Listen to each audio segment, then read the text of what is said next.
Well, that song, I originally thought I was writing it about a buddy of mine, but it turns out that, I mean, it could very well be about myself, you know, like it wasn't until the record was done and then I was just took a step back to listen to what we had made that I realized that about the song.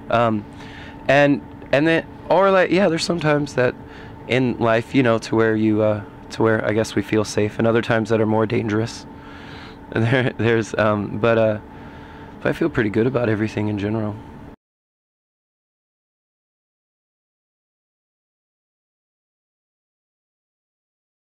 Well, there's the second to last song on the record is specifically about this trip we took to the Middle East together. Or John, if you wanna. Oh, sure. Go with that one, because he wrote the bulk of the words for that one.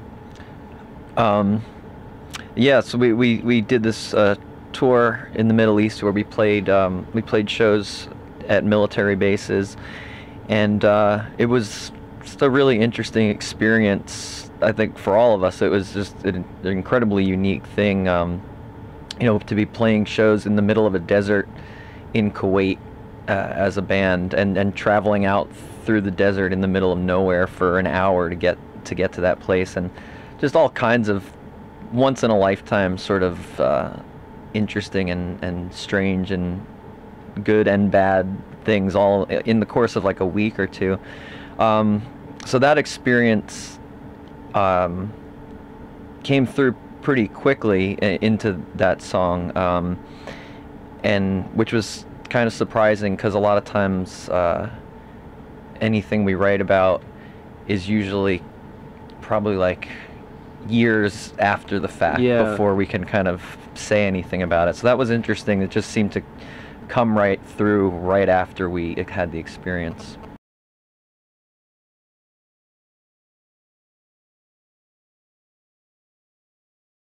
Oh, well, I think everyone always wants more. I just think that's a natural human instinct. But the turning ocean into land and then selling land for gold is a very literal thing in Bahrain. They literally go into the ocean and fill it in with land, like from the desert, and then they build houses on it so they could sell more land, which was just a very bizarre thing. Yeah, I think that's funny. That I feel like the line in the song sounds like it would be metaphorical or represent something, but it's completely literal. A thing that's happening there is yeah, they keep pushing the oceanfront property further and further out into the ocean, and I don't know if it's particularly greedy, but it's definitely strange, and that's definitely not living in any sort of balance or harmony with your surroundings. I feel like to be yeah, forcing land and houses further into the ocean. It's definitely a strange thing to do.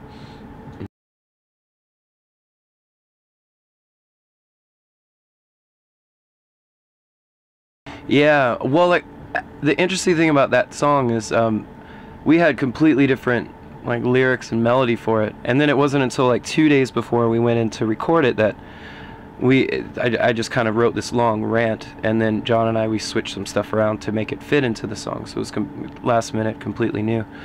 And it actually came from this conversation about you know that show Arrested Development, and then how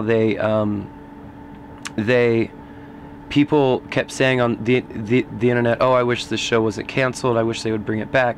So they filmed like a whole nother season of it because so many people had asked for it.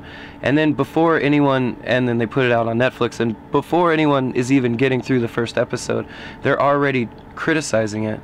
And it's this whole thing of like, well, this is what you were asking for.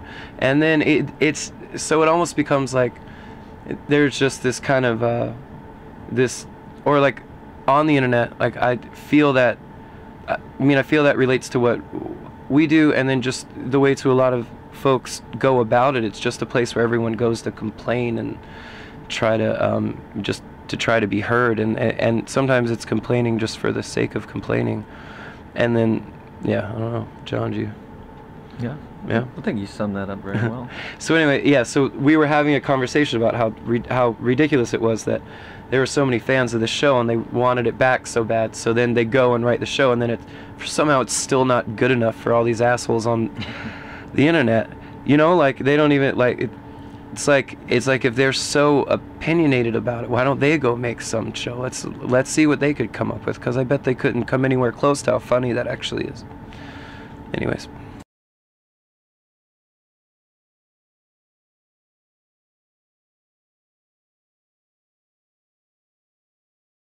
Well, the studio that they're building for kind of, yeah, like it's just for a bunch of kids that normally wouldn't have that opportunity. And also, what's cool about the thing that they're building is they're using it as a learning environment as well, you know, and it's giving these kids and giving them an outlet. So rather than hanging out on the corner with their friends, you know, they can go in and learn how to engineer and to write songs and play their instruments and things. And I just think that's really cool. We were just happy that they asked us about it, or to be a part of it. And then for us, we've been so fortunate, you know, like we've worked with some of the best producers in the world. And I mean, if you would have talked to our younger selves, you know, like our teenage selves, and you would have told them that we would have done all this stuff, we would have thought you were crazy. So we're extremely grateful.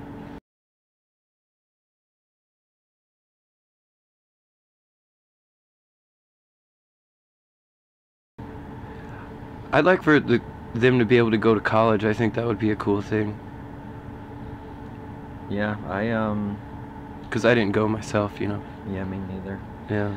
And my family, my whole childhood, my family was kind of struggled to pay bills and kind of stay on our feet from month to month for a lot of my childhood, and I hope that I can continue to provide some financial security for my son, so he doesn't have to be aware at a young age about things like that. I'd like to keep that world of, you know, financial worry away from him as long as possible. That would be nice.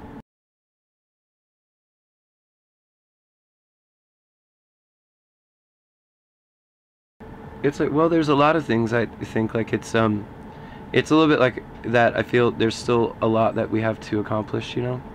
And then there's another thing of just we love playing music so much that drives us. And then also we don't really know how to do anything else, so that also drives us in like a strange way. Yeah, this is all I ever wanted to do, you know. So and so far I haven't thought of anything else I'd like to do. So it's like, you know, it's just you want to keep it going. You need to, because what else are you gonna do? Yeah. Yeah.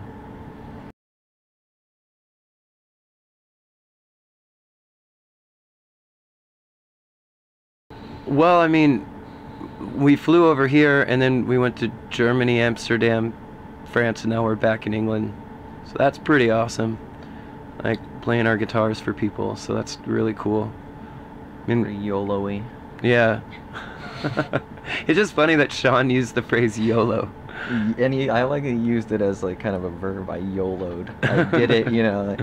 He's a funny guy. Well, when we did a lot of touring for the last album. There was a lot of stuff, like the trip to the Middle East.